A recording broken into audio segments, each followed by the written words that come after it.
সারা দেশ জুড়ে সাম্প্রদায়িকতার বিষ বাষ্প ছড়িয়েছে, আপনারা দেখেছেন। মধ্যপ্রদেশের উচ্চ শিক্ষামন্ত্রী এমন তেমন এলিতেলি লোক নয়, উচ্চ শিক্ষামন্ত্রী যে কথা বলেছেন এ কথা মুখ থেকে বলে ফেলা ঘটনা নয়। মনের মধ্যে, মাথার মধ্যে, শিক্ষার মধ্যে এই প্রচন্ড বিষ না থাকলে এ কথা এমনি এমনি বলা যায় না। ওরা বিশ্বাস করে রাজা রামমোহন রায় আসলেই আরএসএস এর শত্রু ছিল, ছিলই তো। যে রাজা রামমোহন রায় ধর্মের নামে বজ্জাতির বিরুদ্ধে কথা বলেছেন সে ওদের শত্রু হবে না। যে ঈশ্বরচন্দ্র বিদ্যাসাগর বিধবা বিবাহ করাচ্ছেন সে ওদের শত্রু হবে না।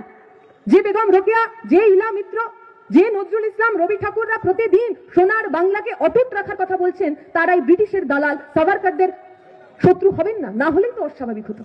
আমরা মনে করি এই বাংলাকে যদি বাঁচাতে হয়, আমরা যে স্লোগান দিই যে ওদের বুকে নাথুরাম আর মোদের মুখে রাজা রাম, আমাদের এই বুকের মধ্যে রাজা রামদের বাঁচিয়ে রাখতে হবে, রাজা রামমোহন রায়দের বাঁচিয়ে রাখতে হবে, বিদ্যাসাগরদের বাঁচিয়ে রাখতে হবে। এই বাংলার যে নবজাগরণ, যে কারণে এক সময় বলা হতো যে what Bengal things today India will think tomorrow, আজকে বাংলা যা ভাবে আগামী দিনে সারা ভারত তা ভাববে। এই কারণেই বলতো, কারণ রাজা রামমোহন রায়রা ওই আলোকবর্তিকাটা আমাদের হাতে ছুঁয়ে দিয়েছিলেন। আমাদের পক্ষ নিতে হবে। আমরা সেই আলোকবর্তিকা নিয়ে সামনের দিকে এগিয়ে যাব, হেঁটে যাব, নাকি বিজেপি, তৃণমূল, আরএসএস এর দেখানো পথে আরো পিছন দিকে আমরা হাঁটতে শুরু করবো।